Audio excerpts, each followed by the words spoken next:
Ayan, so crowd morning po muli sa ating lahat. At sa gabing ito ay very excited po yung ating ibabalita gawa ng sa wakas po ay unti-unti na pong nagkakaliwanag yung matagal na po nating mga inaantay. Kung kaya ito po yung pag-usapan natin yung nasa likod na yan, yung ating pong Corvette token at yun po yung importante na maintindihan natin na ngayon po ay umpisa na po yung sinasabi nilang 2025 ang magiging successful year po nating muli dito sa C1.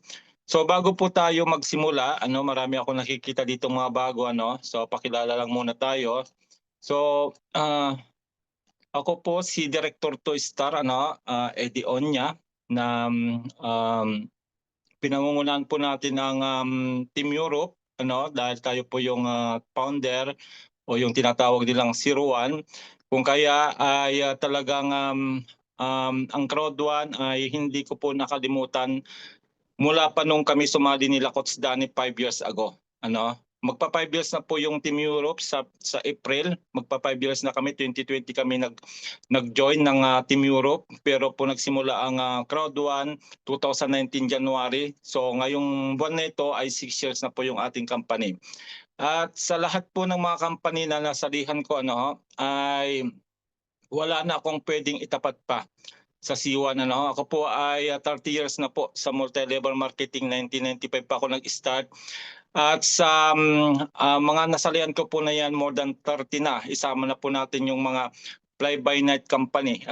Ay wala talagang pwedeng itapat sa ating company dahil nga po ay nakapundasyon na po ito dahil 6 years na po. Lahat ng mga sinalihan natin hindi po umaabot ng 1 taon. Especially yung mga panandalian lang. So nakita nyo po, although matagal po yung pag-aantay natin dito sa tinatawag naming second wave, ay okay lang dahil nga po ay unti-unti naman po nilang i-deliver kung ano po yung ipinangako nila ayon sa roadmap. Kung kaya sa araw na ito ay napakaganda po ng update kahapon dahil nga po ay nagkakaroon na po ng liwanag yung matagal na nga po nating inaantay. At ito na po siya. Ayan. Pwede rin pa kayo mag-share screenshot kung gusto niyo magkaroon din kayo ng slide bagay naka-record naman po ito. Pwede niyo pong balikan sa ating pong YouTube channel Team Spartans International Ayan, so si Crowd One o si C1 ay hindi po nawala na akala ng iba ay na-scam na tayo, ganun ganyan dahil wala na daw, hindi na raw nagpapapayout, etc. Pero hindi nila alam na meron pong transition na ginawa ang C1. From Web 2 ay ngayon ay papasok na po tayo sa Web 3. At napaliwanag na po natin yan dati kung ano ba yung Web 2 at Web 3. So dito na po tayo papasok ngayon sa Web 3, which is the cryptocurrency na nga po. Ayan, so makikita nyo dito meron pong malaking announcement kahapon doon sa naganap na ALG meeting. Dahil nga po ay talagang malaki po yung mangyayari ngayong 2025. Although gaya ng sabi ko nga po, medyo natagalan tayo sa pag-aantay kasi mula 2021 ay medyo humina ng konti yung ating company dahil nga po ay create po nila yung tinatawag na One Crowd token o C1 token na ngayon po ay Corvette token na po ang pangalan, which was launched na po ito noong nagkaroon ng event doon sa Abu Dhabi kung saan naka-attend po isang leader natin na si Sir Anton Sebastian kasama po nung leader niya rin po ng India. Ayan. So ito po yung matagal na nating inaantay. Dahil lahat tayo nakapag-convert na po tayo ng ating CWA rewards, loyalty points para sa Corvette token, pero dahil hindi pa nga siya napipera ay nandun lang, nakikita lang natin sa dashboard. And this time po ay meron na pong linaw dahil papasok na po tayo sa tinatawag na claiming and staking. Ano ha? Pero bago tayo pumunta doon, yan, para po malaman din ninyong lahat na yung ating pong Corbit token ay may sarili pong blockchain at siya po ay under Arbitrum. Kung makikita niyo po si Arbitrum o ARB, ay nandyan na po yan sa lahat ng halos sa crypto wallet. Ano? At naglalaro na po sa less than $1 ang isa. Nung tinignan ko yan few months ago ay 50 cents lang po. Ngayon, tingnan niyo po ngayon yan sa mga major exchanges, major wallet, at yan po ay almost $1 na po. So imagine niyo po, yung ating pong Corbit ay under Arbitrum. At once na si Corbit token ay lumabas na po sa global exchange this first quarter, ayon sa roadmap ay lalabas na po ito sa global exchange. Siyempre po ay mauuna pong tataas ito, dahil siya ay may value na siya, may price na po siya, pwede na po itong i-convert to any fiat money kung gusto natin i-convert pag meron kayong Arbitrum. At ang good news nga po ay pumasok na po yung ating pong Corbit token o CBIT doon po sa ating wallet after po ng event sa Abu Dhabi. At sa lahat po ng may wallet, C1 wallet o yung tinatawag na C-Link, ay makikita nyo na po ito, CBIT. Ayan, nandyan na po yung ating CBIT sa ating pong mga crypto wallet. Crypto C1 wallet, yan CBIT. So,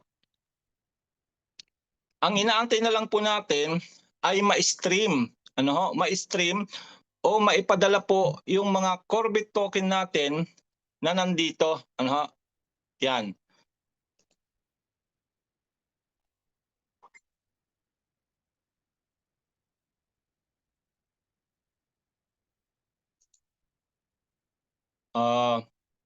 Takpan, wait lang. Ayan.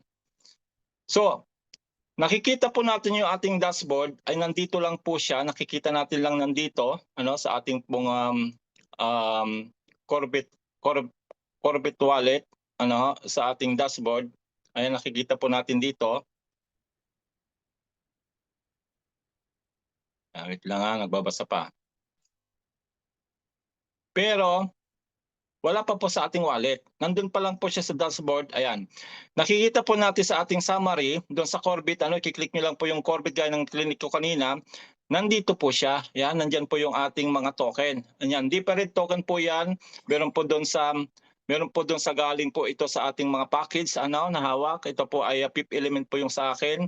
At may Metaverse rin po, yung conversion ng CWA Rewards Loyalty Points, nandiyan din po.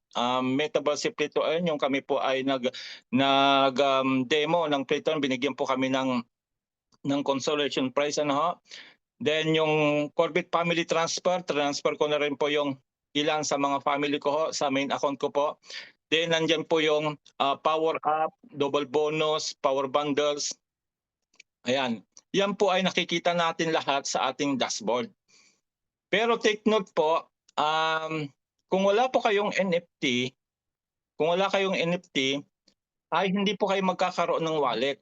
Yan, ito yung wallet natin. Pagpasok niyo po doon sa C-Link, diyan po yan makikita yung wallet.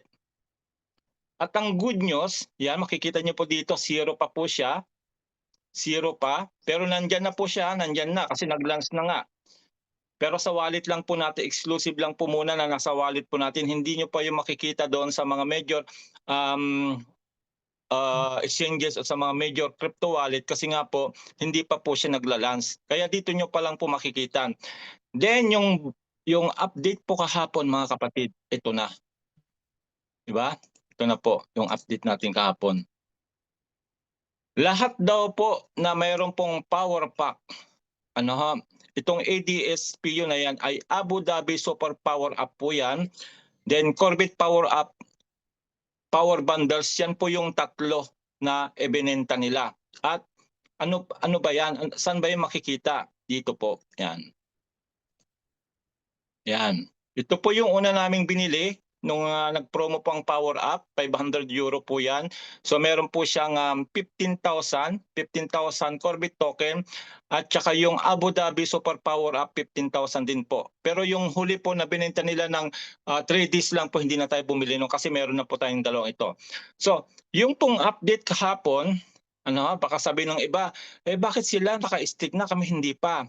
Yung update po kahapon, kami po muna ang unang mag-stick na nakabili po noon. Ayan, kaya nakalagay po diyan, claim and stick starts on January 16, 2025 for all who had Power Up Pack, Abu Dhabi Super Power Up Pack at saka yung Corvette Power Up Power Bundles. Yung tatlong yan po yan, tig 15,000 po yan. So ako po may dalawa, so meron akong 30,000 na agad-agad ko na po yung ma-stake sa January 16. Ganon din po yung ibang mga leaders natin dito na nagsipagbilihin po yan. At dito po yan papasok. Yan. Dito po yan papasok. Balik tayo dito para mas maliwanag. Balik po tayo dito. Pupunta lang po tayo dito sa ating pong C-Store. Yan po yung C-Store.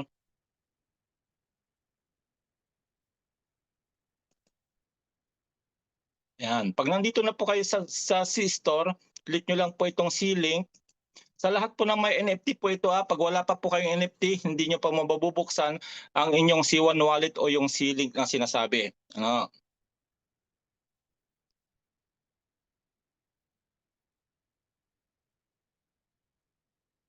Ayan, okay? Then, log in with C1.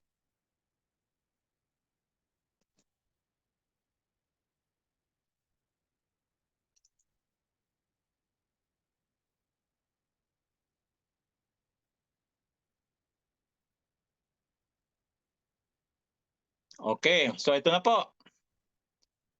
Yung pong kanilang i-airdrop, sa January 16 ay dito nyo po yan makikita. Ayan. Dito po sa staking. Dito po muna, dito sa portfolio. Ayan. Dito sa portfolio, darating po ito. Darating po yung 30,000 dito. Ayan, dito po darating yan sa ating pong CBIT. Yan. Dito po yan papasok, yung 30,000. Then, i-open na po nila itong staking. Ayan, yan na po yung staking. Yan, sarado pa po kasi hindi pa po nagbubukas. Sa 16 pa po. At nandito na po yung pagpipilian kung gaano katagal po natin i-stake. So, pinakamababa po ay 6 months, 12 months, 24 months, o 48 months. So, kagaya din po ng ginawa natin pag i-stake sa Planetary X, of course, pag in-stake natin ng mas matagal, mas malaki po yung makukuha nating APY o yung tinatawag na annual percentage yield. So, yung sa akin po, dahil marami pa naman akong darating na Corvette token, pauna lang po yung 30,000, dito ko na yan kaagad ilalagay sa 40 months para malaki po yung interest niya daily. At I hope nakagaya rin po ito ng Planetary X na yung interest niya daily ay makiklaim siya. Kaya yan nakalagay po dito, may withdraw. Ayan, may withdraw, may claim siya at withdraw. Ibig sabihin, makiklaim po natin yung reward at kung gusto nating i-withdraw, mawi-withdraw natin anytime. Okay ho? Okay ho? Antay lang po natin kung araw-araw din po ito na pwedeng maklaim kagaya ng mga naka-stake sa atin sa Planetary X. Everyday nakiklaim natin yan kagaya ng mga territory staking, crystal staking, energy staking, landmark staking, nakiklaim po natin everyday yon. So hopefully dito ay makiklaim din natin everyday. At bakit po ilalak ko ng 48 months? Kasi nga po, siyempre sa unang labas po ng token natin sa Global Exchange, mababa pa po ang price niyan, mga cents pa lang po yan. So, siguro naman after 4 years, na nakalak siya, nakalak yung kapital, ay hindi na po yan bababa ng €1 siguramente. Baka 100 na by that time. Kasi nga po, ang target nga po ng ating founder ay maging top 5 cryptocurrency siya after Bitcoin and Ethereum. Imagine mo pag narating na natin yan, top 5 after 4 years o mas maaga pa ta 4 years, magkano kaya ang value ng token sa palagay nyo? Hindi lang po yan €1 mga kapatid. Kung kaya, kung gusto nyo munang pataasin yung price niya, stick nyo muna yung inyong token, yung reward lang muna ang gamitin natin kung gusto natin siyang pirahin. Okay, so ganyan po ang mangyayari doon sa staking na napakaganda talaga. Excited na ako dito, Bro Danny. Gustong-gusto ko lang humataw talaga dito dahil marami po tayong tuturuan kasi na hindi updated sa mga nangyayari dito sa ating company. Okay ho?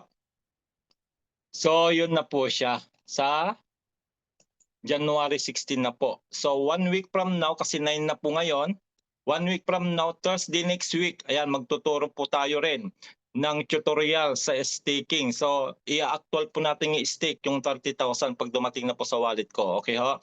Para po makita nyo rin, pag kayo po yung susunod na rin mag-stake, ay alam nyo na po yung gagawin ninyo. Okay ho? So sabi dito, be part of the future with C1. An exclusive chance to own something truly valuable in our ecosystem is coming. Yun na nga po, parating na. Marami nang parating. Yung Metaverse, nauna na siya. Susunod na tong Corbit. At sunod-sunod na po yan. Imagine holding a key piece of the blockchain where every transaction counts. Dahil bukod po doon sa ating inaantay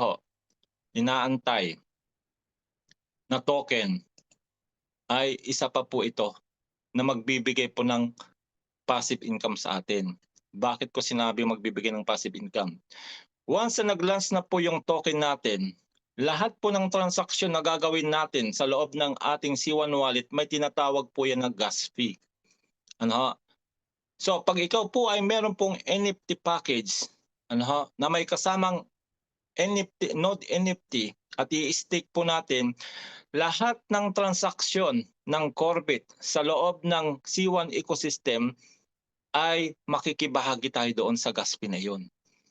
Ibig sabihin, bibigyan tayo ng reward ng income sa lahat ng transaction. Depende kung ilan pong NFT, node NFT ang i-stake mo o pagmamay-ari mo. Kung kaya, kung gusto nyo na magkaroon ng passive income, lifetime passive income hanggat nandyan ang C1, ito po ang isang bilhin ninyo. Yan, node NFT.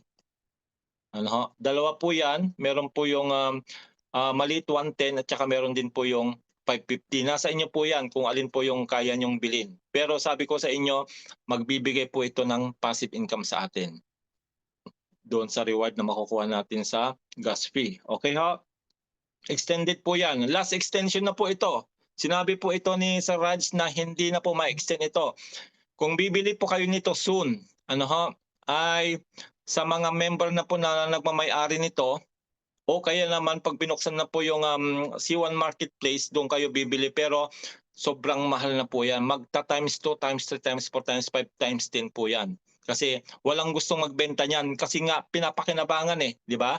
Nagkakaroon sila ng passive income. Okay ho? Kaya habang nandyan pa siya at mura pa, ay bumili na kayo. Ayan, meron na lang po tayong 6 days from now. Okay? Then next po, na-update kahapon ay of course, hindi po nawawala yung tinatawag na incentive trip ng C1. So katatapos lang po yung Abu Dhabi incentive trip nila at nakita ko po yung mga nakapasok po doon po sa incentive trip nila na talagang ang sasaya nila kasi nga po ay napakaganda ho nung experience na nararanasan nila. Kumbaga ay 5-star po yung rating ng kanilang hindi po yan basta lang incentive kundi kumbaga ay bonggang-bongga. So after po ng Abu Dhabi incentive trip ay sinunod po nila yung cruise ship incentive trip naman 2025. At ang yung qualification po nito na nag-start na po yan nung after nga po nung event sa Dubai, yung qualification ay nag-start na at matatapos po yan ng January 15. Kung tayo po mako-qualify dyan, ito po yung mga requirements. Ayan, medyo malabo lang. So yan, basahin lang po natin kasi medyo mahaba po ang paliwanag niyan kung babasahin pa natin lahat. Meron naman po yan sa ating pong dashboard. Puntahan nyo na lang po kung ano yung mga requirements para makapasok po tayo dyan sa cruise ship incentive trip 2025. Yan, nandyan po yung requirements nila. Okay. So mostly po dito mga Chinese kasi ang mga Chinese po talaga grabe ang hataw nila. So yung hataw natin nung 2019, 2020 ng mga Pilipino, gano'n po yung hataw nila ngayon. Kaya 90% ano ng mga nakasama po doon sa Abu Dhabi ay mga Chinese, grabe 'yun. Imagine mo po 'yun, ang laki po ng, member na pumapasok sa kanila, milyon-milyon po yung mga pumapasok sa kanila, okey, Then another good news po, kung kayo po ay naglalaro po ng Metaverse, ayan, at marami pong nag-e-enjoy sa Metaverse, ano, yung unang, edition po ng Metaverse. Although wala pa pong, cash na talagang napepera dun, pero meron na po yung, reward na Corbit token na so mapepera din siya. So ngayon ay naglabas din po ang Metaverse ng tinatawag na crypto edition, ano ho. At sa crypto edition na 'to, mag-start po sa February 18. So meron po tayong bibiling dalawang package. Ano, itong dalawang package na 'yan ay may kasama po yang mga token. Ano, may token po 'yan na yun po yung gagamitin natin doon sa paglalaro dito sa Metaverse Crypto Edition. At 'pag tayo po ay nakapasok doon sa, leaderboard, ano, kagaya din po dito sa unang Metaverse, 'pag nakapasok ka sa top 2,000 ay meron kang reward na Corbit token, ano ho. At dito naman po 'pag nakapasok tayo sa ating, leaderboard, gamit ang token na ire-release nila, yan po yung mga kasama nito, ayan. Sa Pro package po na nagkakalta ng 110, meron na po siyang 1,000 Metacoins, tapos may 600 Launchpad credits. Tapos meron din pong random whitelist spot. So, actually hindi pa naman binibigay yung, exact mechanic nito dahil nga magla-launch pa lang sa February 18. Pero ito po yung, unang bibilhin natin para magkaroon po tayo ng tinatawag na coins. Na yung coins na yan, yan po yung gagamitin natin pang-trade doon po sa Metaverse para po 'pag tayo po nakasama nga po doon sa top 2,000. Pero sabi dadagdagan daw yung top 2,000, hindi lang 2,000, ay puwede po natin i-convert into USDT. Okay ho, magiging USDT na po o kaya Corbit din. So 'yan po yung mababa, 'yan affordable po naman 'to, 110. Tapos kung gusto naman natin ng maraming token na kasama na meron na tayong pamato na maraming token, ay ito pong Elite package na nagkakalta na ng €550. Ano ho. So 5,500 Metacoins po ang kasama nito. 3,300 po Launchpad credits, then Platinum po, yan, Platinum whitelist spot yung ibibigay, then may tatlong, random whitelist spot. So ito po yung target kong bilhin bago 21 nitong buwan na ito kasi nga po yun po yung, una nilang, iko-compute po yung mga business point na aakyat sa atin. Halimbawa, hindi pa kayo nakabili nito at marami nang pumapasok sa downline ninyo bumibili nito, pero 'pag nakabili po kayo nito bago po ang 21, lahat po ng mga naipon na may business po aakyat din po lahat sa atin 'yon. So 'yun po yung, gagawin ko po kasi ang gusto ko ito kasi para marami pong coins na kasama, 'yan. At 'yun nga po, mag-i-start po ito sa February 18, hindi na lang naka-elaborate dito. Ito andito yata. Wala. So, yung pre-sale po nito ay hanggang January 31. Ibig sabihin ng pre-sale kasi, yan po yung maraming token. After po ng pre-sale yan, magbabawas na po yan ng token. Ano ho? Kaya din po ng mga package na nauna nating mga binili, kagaya po ng ating pong Earth package ngayon. Ano ho? Yung pinakamababang package ng Crowd1, dati po ay may 1,000 Corbit token po yan ngayon po ay 560 na lang. So gano'n din po ito ang mangyayari dito. After po ng pre-sale sa January 31, magbabawas na rin po, I believe, ng token po yan. So yun po yung shinortcut na lang natin. Medyo mahaba po kasi ito kung shinortcut na lang natin kasi mahalaga po yung pong update na nakuha natin kahapon dahil nga po talagang ako, sabi ko nga, kailan kaya talaga yung, streaming kasi yan po ay, ilang beses na po yan na pinapaliwanag nila pagmula po dun sa event sa Dubai. At talagang kahapon na halos napatalon ako sa saya dahil nga po ay yung kanilang pinangako o yung nasa roadmap nila na-delay man ng konti, supposed to be ito ay fourth quarter sana ng 2024, hindi naman po katagalan Ma'am Gloria Sardani, 16 days lang po naman na-delay kaya hindi naman matagal masyado kasi fourth quarter nga po yung nakaprograma po sa roadmap. So yun po yung ating pong napakagandang update. So by next week I believe sa LG meeting ay ipapaliwanag na po nila yung exact mechanics po nito. Yung gagawin dito sa staking. Kasi claim on stake, ibig sabihin, meron siguro tayong pipindutin doon sa dashboard na claim, then tsaka tayo papasok doon sa stake. Papasok tayo sa stake, siyempre mag-a-appear na po yan sa ating wallet.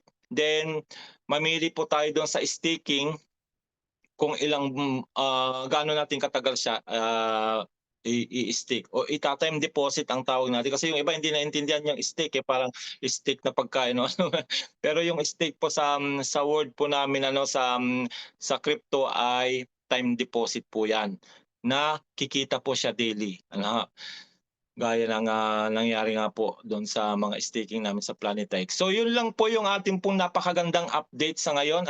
At ito po ay pag nag-start na po ito, siguro ay araw-arawin na rin po namin yung pagtuturo kasi talagang maraming nag-aabang ng mga update, yung especially nga po yung kailan ba makukuha yung token nila, kailan ba darating yung mga token nila sa mga wallet nila, etc. etc. So ito po yung muna yung mauuna para maipaliwanag nyo rin yung po munang may mga hawak ng power bundles.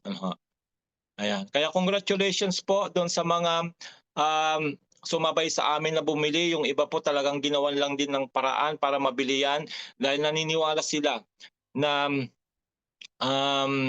may magandang kinabukasan na nag-aantay sa ating lahat dito. Gaya ng sabi ko nga po, medyo natagalan tayo ng konti, pero this time ay ito na po yung harvest time na sinasabi namin. 2025 will be the harvest time sa lahat ng mga itinanim natin sa C1. Nasa inyo na lang po iyan kung ititik advantage ninyo o babaliwalain nyo. Pero I believe lahat po yan ay magigising, lahat po yan ay gustong kuhanin kung ano yung mga naipuhunan nila dati. Kaya yun po yung pagtutulong-tulungan nating mga leaders na ituro sa kanila kung paano nila makiklaim yung kanilang mga Corbit token.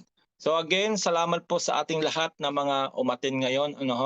At asahan nyo po na hanggat hindi po nangyayari yung mga inaantay namin, patuloy po kami mag-update sa inyo para lahat po tayo ay sama-sama na magtatagumpay dito po sa ating C1 journey starting this 2025. God bless po sa ating lahat and see you again next webinar. Thank you po. Back to you, Ma'am Gloria Sardani. Yeah.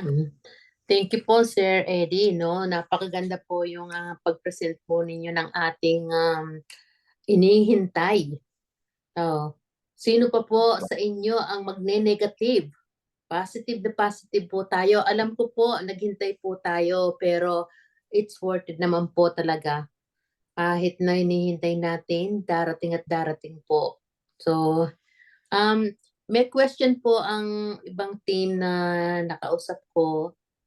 Yung kung wala po daw silang power up pack at saka power bundle, makakapag-staking daw po ba sila? Sabi ko, yes, makakapag-staking sila